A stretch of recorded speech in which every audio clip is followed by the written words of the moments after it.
유다의 왕 아비암이 죽고 그의 아들 아사가 왕이 되었습니다. 아들이 왕이 된다는 것, 자연스러워 보이지만 그것은 쉬운 일이 아닙니다. 하나님께서 신실하지 아니한 아비암, 그는 언약을 버렸지만 하나님이 신실하셔서 다윗을 위하여 등불을 주사 대를 잇도록 허락해 주시겠다고 약속을 해 주신 것입니다. 아들이 왕이 된 것은 그냥 아들이 있기 때문에 왕이 된 것이 아니라 하나님이 유다를 지켜주시고 등불을 비춰주셨기 때문에 아들이 왕이 된 것입니다. 다시 말해 하나님의 은혜로 된 것입니다. 인간적인 그런 질서나 노력이나 권력이나 힘으로 된 것이 아닙니다. 하나님이 그렇게 해주신 것입니다. 아사는 41년 동안 왕으로 통치했습니다. 이 열왕기서를 보면 남유다의 왕을 보여주고 그 다음에 이스라엘의 왕을 보여주고 이렇게 교차적으로 나라를 비교하듯이 보여주고 있습니다.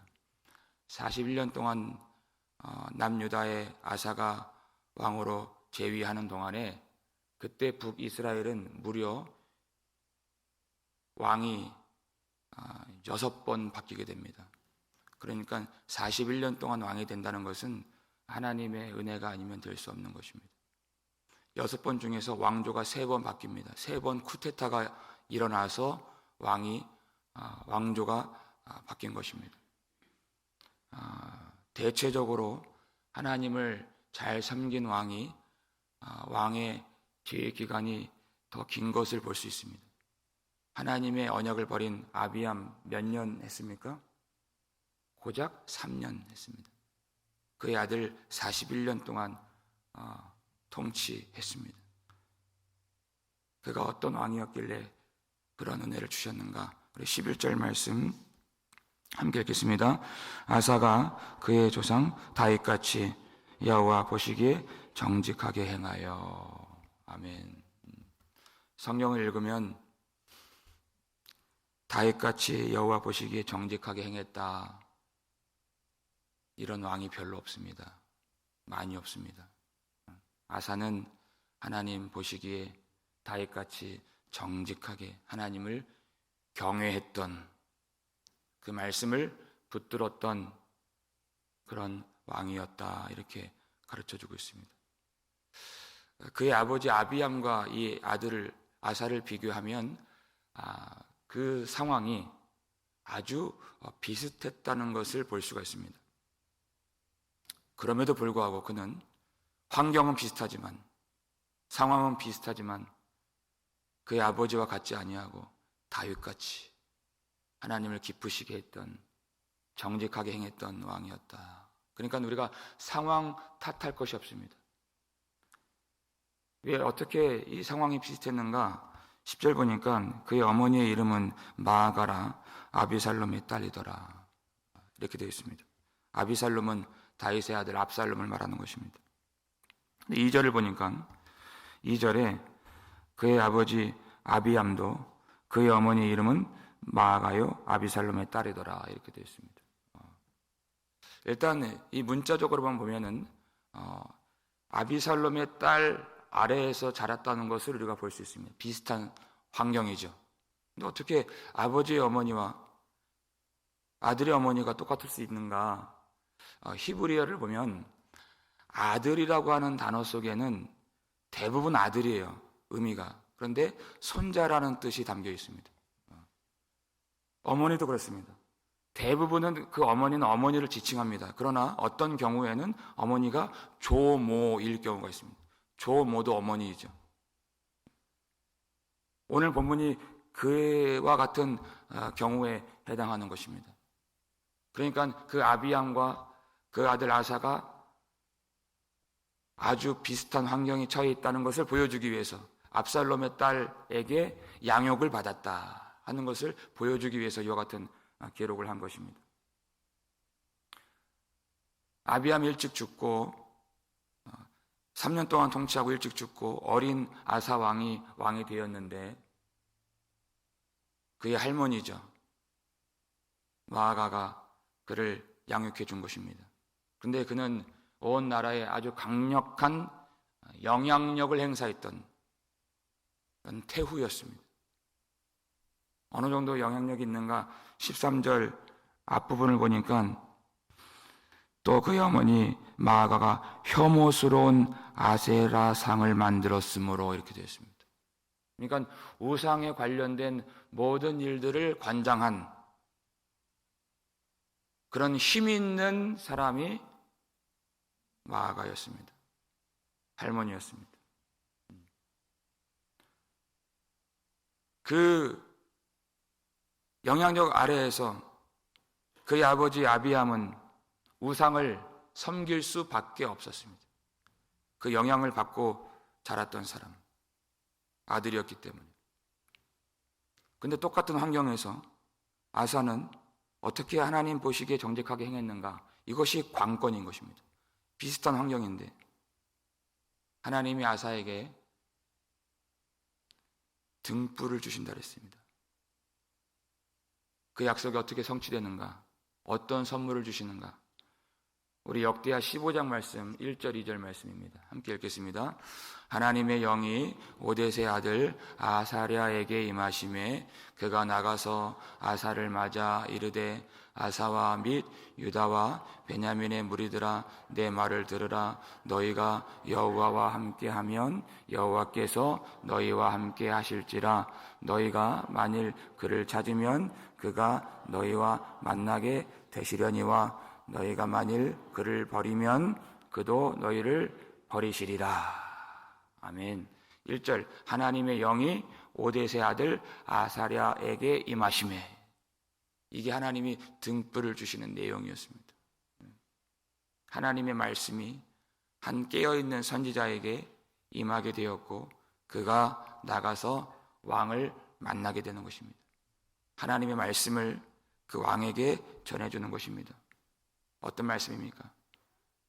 너희가 여호와와 함께하면 여호와께서 너희와 함께 하시리라. 너희가 여호와를 찾으면 하나님이 너희를 만나 주시리라. 이 백성들의 태도가 어떠한가? 믿음의 태도가 어떠한가? 하나님을 정말 만나려고 하는가? 하나님을 정말 찾으려고 하는가? 하나님과 함께 하려고 하는가? 하나님 우리와 함께하여 주옵소서. 우리가 날마다 기도하는 내용입니다. 하나님은 너희가 나와 함께하면 내가 너희와 함께하리라 이렇게 말씀하신다는 것이. 그럼 함께한다는 것이 뭐냐? 하나님을 찾는다는 것이 뭐냐? 예배를 드리고 기도를 드리고 하는 이런 일만 말하는 것인가? 이 문명에서는 그것이 전부가 아닌 것입니다. 예배를 드리고 기도하고 새벽까지 나오는 것은 너무나도 잘하는 것이고 좋은 것이고 하나님이 기뻐하시는 일이지만 더 나아가서 지금 이 땅에 가득 편만해져 있는 깊이 조상적부터 뿌리 박혀 있는 그 우상을 버리는 것이 하나님을 찾는 것입니다. 내 속에 하나님이 싫어하시는 것이 있는데 가증스럽게 보시는 바가 있는데 그것을 가지고 하나님 우리와 함께하여 주옵소서, 하나님 우리를 만나 주옵소서 하는 것이 무슨 의미가 있겠습니까? 하나님을 만날 수 없는 것입니다. 내 속에 있는 하나님이 보시기에 가증스럽게 여기시는 그것을 버리는 것이에요. 세상의 것들을 버리는 것입니다. 그 우상을 버리고 그 죄악을 버릴 때 내가 너희와 함께하리라 하는 것이에요. 그 싸움이 있어야 된다는 것입니다.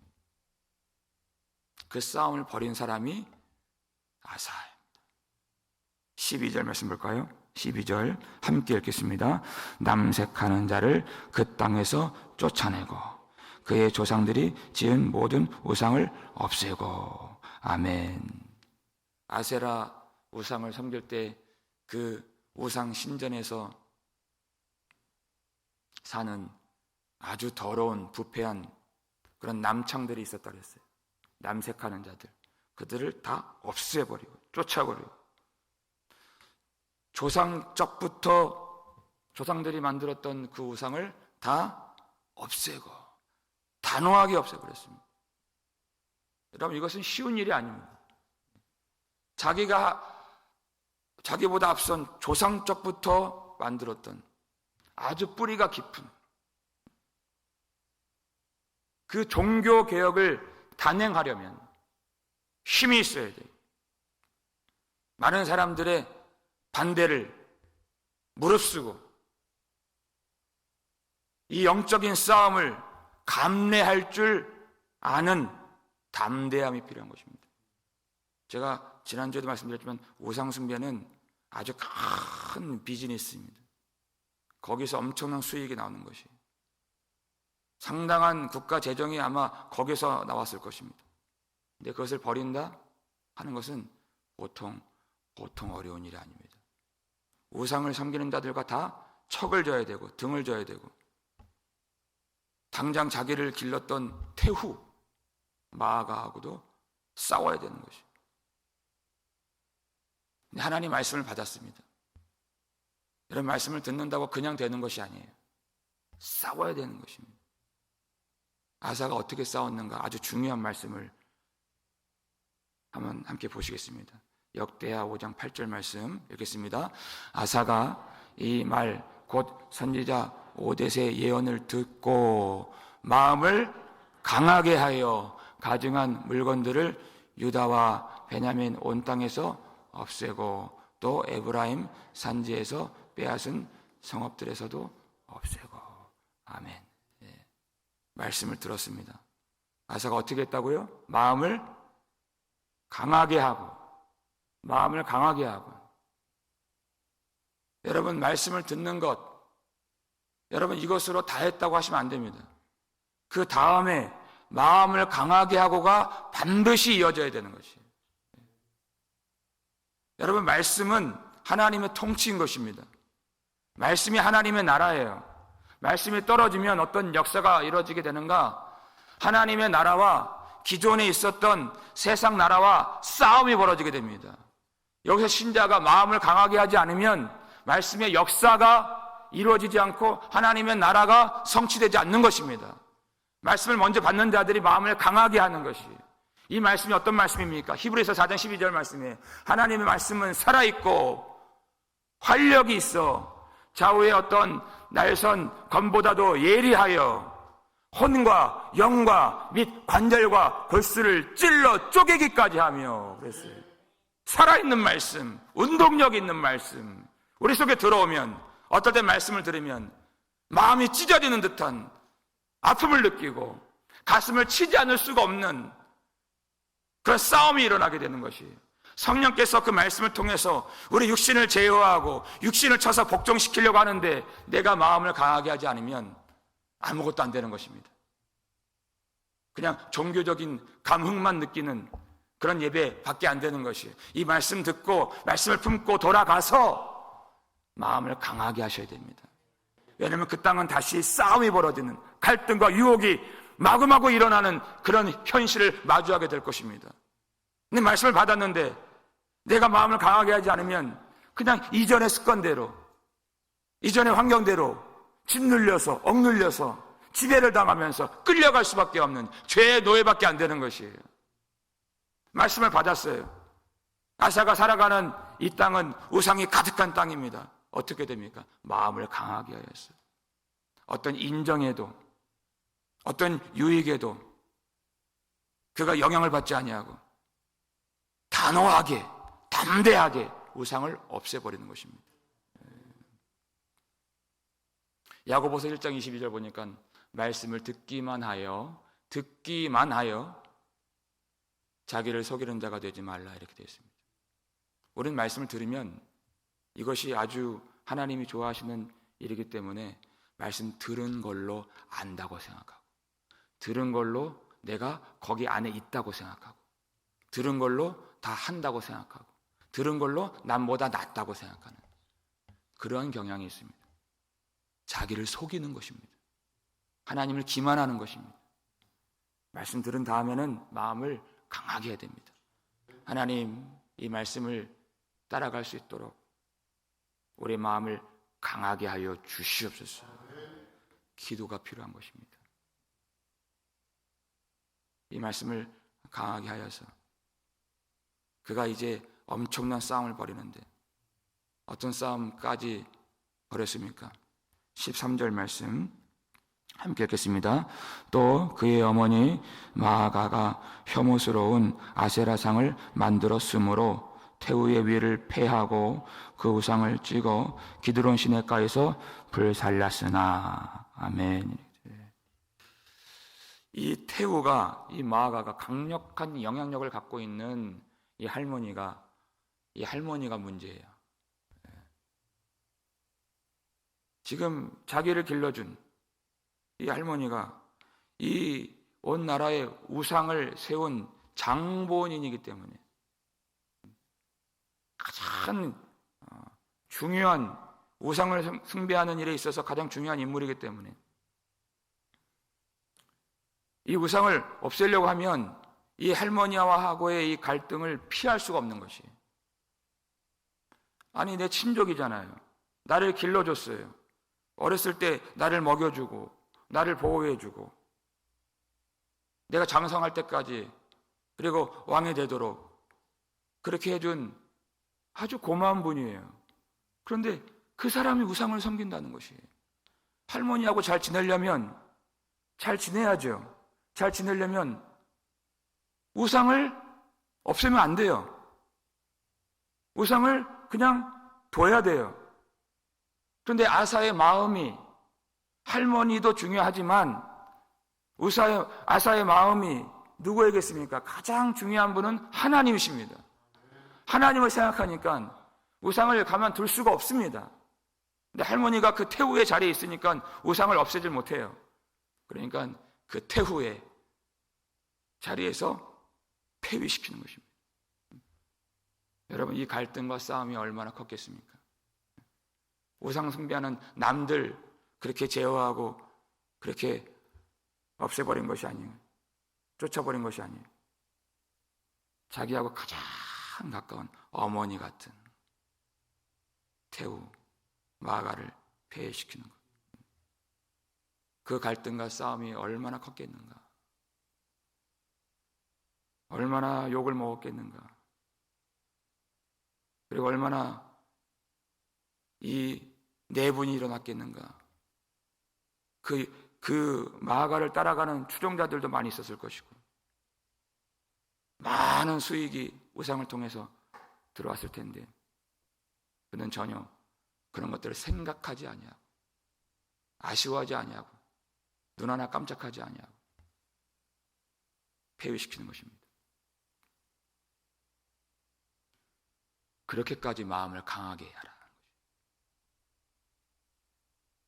내게 있어서 익숙한 내 혈연까지도 믿음을 위해서라면 언제든지 버릴 수 있는, 그 정도 마음을 강하게 하지 않으면 종교개혁을 할 수 없다. 이게 종교개혁인 것입니다. 주님이 그렇게 말씀해 주셨어요. 마태복음 10장 37절 말씀 읽겠습니다. 아버지나 어머니를 나보다 더 사랑하는 자는 내게 합당하지 아니하고 아들이나 딸을 나보다 더 사랑하는 자도 내게 합당하지 아니하며. 아버지가 중요합니다. 어머니를 사랑해야 됩니다. 아들, 딸 너무 귀합니다.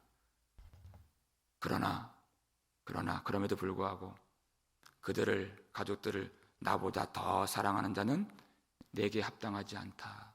하나님 나라에 합당하지 않다, 그 뜻이. 사랑에는 우선순위가 있다고 했습니다. 아버지, 어머니, 아들, 딸 사랑해야 마땅하지만 주님보다 더 사랑하는 것은 하나님 나라에 합당하지 않은 것입니다. 주님보다 더 사랑하는 것은 그들을 우상으로 섬기는 것입니다. 우상 숭배하고 있는 것입니다. 오직 주님을 먼저 그리고 더욱 사랑하는 그 사랑만이 하나님 나라에 합당한 주님을 사랑하는 사람인 것입니다. 여러분, 이 신앙에는 조금도 손해가 나지 않도록 그렇게 사실 수 있기를 바랍니다. 재정에는 손해 날 수 있고 어떤 경우에는 관계적으로 손해 날 수 있어요. 그러나 신앙에 손해 나지 않도록, 이게 정말 중요한 것입니다. 가족들이 그 신앙에 보탬이 되고 도움이 되고 격려가 되면 너무 아름답고 좋겠지만 모든 가정이 다 그렇지 않습니다. 안타깝게도 슬프게도 어떨 때는 신앙에 손해가 나도록 하는 그런 어머니, 아버지, 아들, 딸일 수도 있습니다. 그런 남편, 아내일 때도 있습니다. 어떻게 해야 되겠습니까? 그렇게 신앙에 충돌이 일어나는 그런 가족 관계라면 먼저 신앙을 지키는 것입니다. 신앙을 지키는 것입니다. 그 갈등이 너무나도 어려운 상황을 초래하지만 그때 잠깐 화평한 거, 그건 진정한 화평이 아닙니다. 예수님이 이 땅에 오신 것은 화평을 주러 온 줄 아느냐? 그것이 아니다. 화평이 아니라 검을 주러 왔노라, 이렇게 되어 있어요. 그 화평은 온전한 화평이 아닙니다. 거짓된 화평입니다. 마가하고 화평하려면 충분히 할 수 있습니다. 그러나 모든 우상들과도 화평을 해야 돼요. 그건 진정한 화평이 아니에요. 거짓된 화평, 죽이는 화평인 것입니다. 하나님이 검을 가지고 싸우라고 그랬어요. 절대 신앙에는 손해가 나지 아니하도록 그렇게 하나님만 의지하고 마음을 강하게 하시기를 주의 이름으로 축원합니다. 하나님이 그 믿음을 인정해 주셨습니다. 그도 완전한 사람이 아니었어요. 산당은 없애지 않았습니다. 그러나 14절 보니까 다만 산당은 없애지 아니하니라. 그러나 함께 하겠습니다. 아사의 마음이 일평생 여호와 앞에 온전하였으며. 아멘. 그가 완전하지 않았지만 하나님은 그렇기 때문에 아사 너도 틀렸다 이렇게 하지 않았어요. 일평생 여호와 앞에 온전하였구나, 충성하였구나, 완전하진 않았지만 충성하였구나 하고 칭찬해 주시고 인정해 주시고 그를 받아주셨습니다. 그렇게 믿음을 위해서 내가 완전하지 않았지만 그렇게 수고하고 몸부림치면서 울며 가슴치며 회개하고 기도하고 마음을 강하게 해달라고 은혜를 구하며 싸우는 많은 사람들에게 비난받고 욕먹고 어떻게 그 어머니 같은 마가를 폐해시킬 수 있느냐 하는 그 비판과 조롱과 비난과 갈등을 참아가면서 인내하면서 싸웠던 그 싸움 헛되지 않았습니다. 하나님이 다 알아주시고 인정해 주시고 온전하였구나 칭찬해 주십니다. 힘을 다해서 싸우면 하나님이 위로해 주시고 눈물을 닦아 주시고 칭찬해 주시는 줄로 믿으시길 바랍니다. 우리의 길이 여기 있습니다. 일평생 하나님 앞에 사는 것입니다. 사람 앞에 사는 것이 아니에요. 사람과 좋은 관계 맺을 수 있어요. 그러나 그는 하나님이 더 중요했습니다. 하나님 앞에 사는 인생. 그래서 그 갈등과 어떤 손해도 두려워하지 않는 인생. 많은 사람들이 나를 추종하지 않아도 두려워하지 않는 인생. 하나님 한 분께 온전한 마음을 드릴 줄 아는 그 진정한 믿음, 그 신앙에 손해나지 않는 그 믿음을 가지시고 그 믿음을 위해서 여러분 항상 말씀을 들으시기를 주님의 이름으로 축원합니다. 그런 말씀을 듣고서 오늘 다 했다, 말씀 들었다 끝내지 말고 마음을 강하게 하시길 바랍니다. 마음을 강하게 하여서 우리에게 당면한 세상 나라와 하나님 나라의 싸움 속에서 마음을 강하게 하여서 하나님 나라를 이룰 수 있는 그 싸움을 포기하지 않기를 주님의 이름으로 축원합니다. 우리를 구원해 주시는 예수 그리스도 보혈을 의지하여서 하나님만 사랑하며 예수님만 따라갈 수 있도록 온전히 믿음의 선한 싸움 싸우며 아버지께 영광을 돌릴 수 있는 저와 여러분 되시기를 주님의 이름으로 축원합니다.